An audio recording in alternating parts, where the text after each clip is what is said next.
Warga Malaysia, ketepikan perbezaan, kita sama-sama berganding bahu untuk memulihkan semua negara ketika mendepani pandemik COVID-19 ini kan. Itulah dia antara aspirasi keluarga Malaysia ini. Baik, kita teruskan perbincangan kita hari ini. Tepat sekali, itulah dia kita rapat sansaf bersama-sama di Malaysia hari ini dengan bercerita tentang 100 hari aspirasi keluarga Malaysia. Suatu orang kata majlis pada 9 hingga 12 Disember yang diadakan di Pusat Konvensyen Kuala Lumpur untuk meraihkan 100 hari aspirasi keluarga Malaysia seperti kad laporan begitu ya, Faria. Baik, kita terus bersama dengan tetamu kita yang berbahagia, Tan Sri Muhammad Zuki Ali, merupakan Ketua Setiausaha Negara. Assalamualaikum Tan Sri.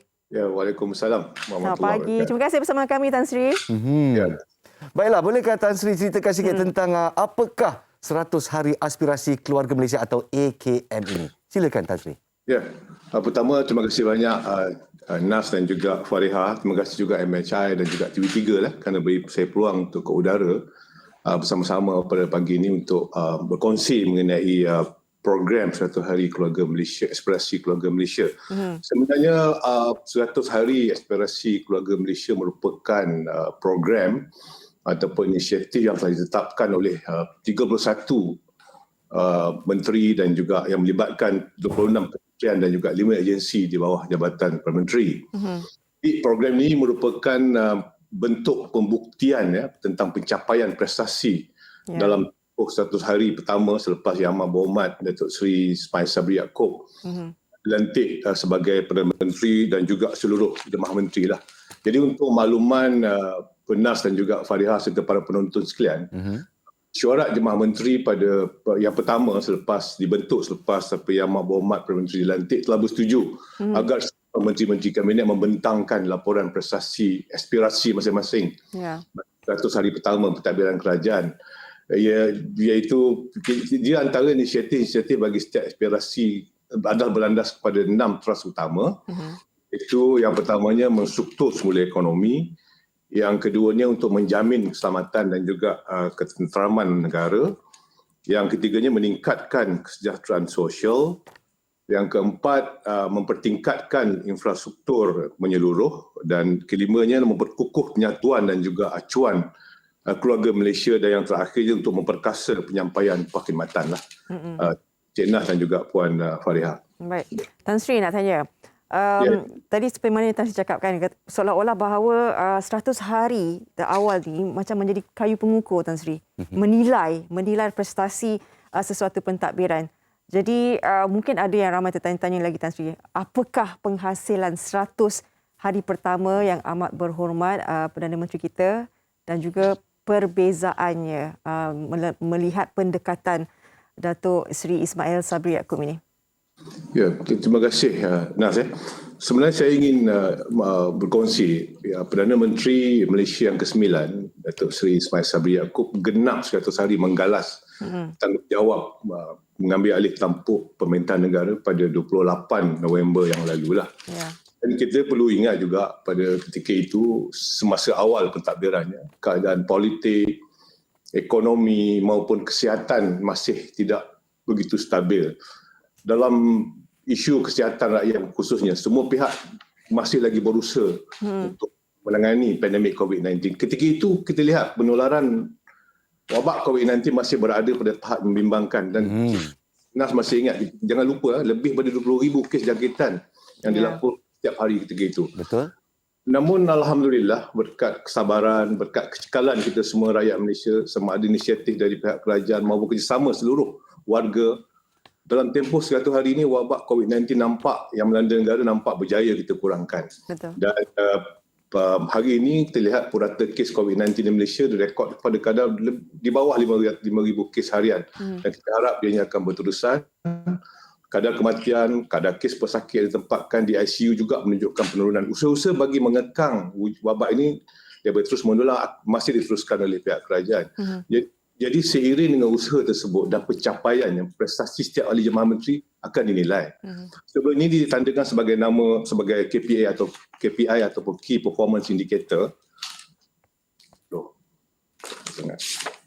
Atau dalam bahasa Malaysia dipanggil petunjuk prestasi utama lah. Jadi prestasi setiap ahli jemaah menteri akan dinilai berdasar 3 elemen utama, iaitu penilaian prestasi kementerian jabatan masing-masing, penilaian kepimpinan berdasarkan pada keberkesanan keberhasilan inisiatif serta penilaian persepsi awam terhadap ahli jemaah menteri dan juga kementerian di bawah tanggungjawab mereka. Jadi justru itu ahli jemaah menteri juga perlu mengumumkan kad laporan pencapaian 100 hari masing-masing dan kepada rakyat. Ini bertujuan bagi menilai pencapaian prestasi menteri dan juga kementerian demi kesejahteraan keluarga Malaysia, dan kerajaan meletakkan pencapaian aspirasi tersebut sebagai keutamaan tinggi bagi memberikan khidmat terbaik kepada rakyat. Baik. Alhamdulillah, terima kasih Tan Sri atas penjelasan beliau. Jadi di sini 31 ahli-ahli parlimen akan diberi pantauan, 26 kementerian dan juga 5 agensi kerajaan, dan semuanya bakal terpampang untuk rakyat melihat dan menilai melalui Majlis 100 Hari Aspirasi Keluarga Malaysia. Jadi sekarang ni apa tarikan yang ada sepanjang berlangsungnya program 100 Hari Aspirasi ini? Boleh Tuan ceritakan sedikit? Ya, terima kasih Nas. Sebenarnya kita tahu pastilah pada hari 9 hari bulan tu yang disebut tadi bermula pada 9 hingga 12 adalah majlis yang pertamanya adalah majlis perasmian yang akan dirasmikan sendiri oleh Yang Berhormat Perdana Menteri. Kemudian ada pelbagai program yang menarik sepanjang 4 hari berlangsungnya 100 hari aspirasi keluarga Malaysia inilah. Tapi ingin saya berbesarlah, jangan kita lupa kita masih belum pulih atau berjaya sepenuhnya dalam menangani COVID-19 ini. Betul. Yang ditetapkan, ini kita masih lagi dalam fasa waspada lah, kawalan dan juga kawalan untuk mengelakkan wabak ini berterusan. Jadi berbalik pada pengisian acara, terdapat pelbagai gerai kementerian, pameran ataupun dipanggil booth yang melibatkan 26 kementerian dan juga 5 agensi di bawah Jabatan Perdana Menteri. Ini merupakan tarikan utama dan cukup penting, kerana di ruang-ruang pameran ini orang ramai boleh melihat sendiri, bertanya dan juga mendapatkan sedikit maklumat yang berkaitan dengan kementerian-kementerian berkenaan melalui penerangan ataupun penjelasan yang akan diberikan oleh pegawai-pegawai yang bertugas. Malahan menteri, KSU, ketua jabatan juga akan berada di ruang pameran masing-masing kementerian lah. Jadi kementerian-kementerian dan juga agensi akan terus menyediakan pameran, misalnya bagi usaha untuk mengembangkan potensi kerjaya ataupun contoh macam kata Kementerian Sumber Manusia akan berkongsi mempamerkan apakah potensi kerjaya yang ada, ataupun Kementerian Pendidikan Tinggi akan berkongsi tawaran-tawaran bagi peluang pendidikan dan sebagainya lah. Jadi banyak Kementerian Pembangunan Usahawan umpamanya akan berkongsi apakah peluang-peluang perniagaan yang ada. Yang sebenarnya banyak, semua kementerian akan memberikan pameran masing-masing. Yang paling mustahak, orang ramai yang hadir tu bila dia balik daripada pameran ada sesuatu yang mereka boleh bawa balik daripada pameran tersebutlah. Jadi selain daripada itu, Hari Aspirasi Keluarga Malaysia turut disediakan galeri pencapaian seperti yang sebut tadi lah.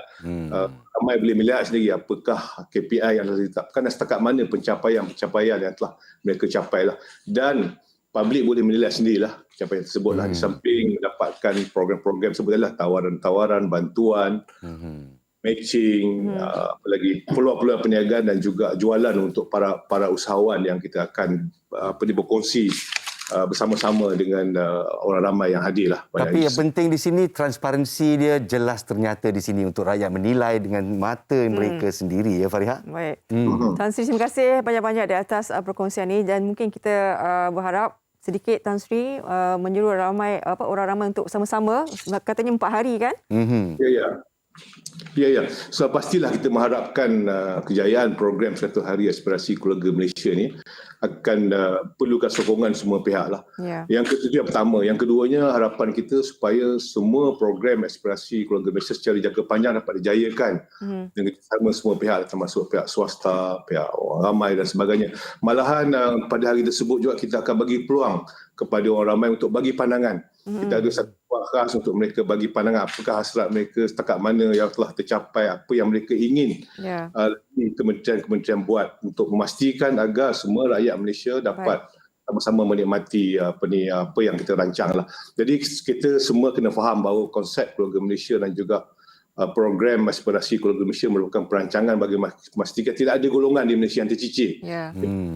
Kejayaan yang dicapai oleh negara. Banyak usaha dilakukan oleh pihak kerajaan, lebih-lebih lagi dalam cabaran kita hari ini yang berjuang untuk menangani kesan-kesan ekonomi politik dan juga sosial serta kesihatan. Jadi sebab itulah pendekatan inklusif dilakukan seiring dengan semangat keluarga Malaysia yang menerapkan konsep keterangkuman, kebersamaan dan juga kesyukuran. Terima kasihlah. Terima kasih banyak. Jadi yang paling mustahak, sepatutnya kita sentiasa berfikiran positif. Ya. Kita mengukur pencapaian tak kala tak biar dan berdepan dengan cabaran lah. Jadi kita harap semua pihak memerlukan ataupun sebenarnya kestabilan sebuah negara bermula daripada unit paling asas iaitu masyarakat, iaitu keluarga. Penyatuan itu sendiri ya.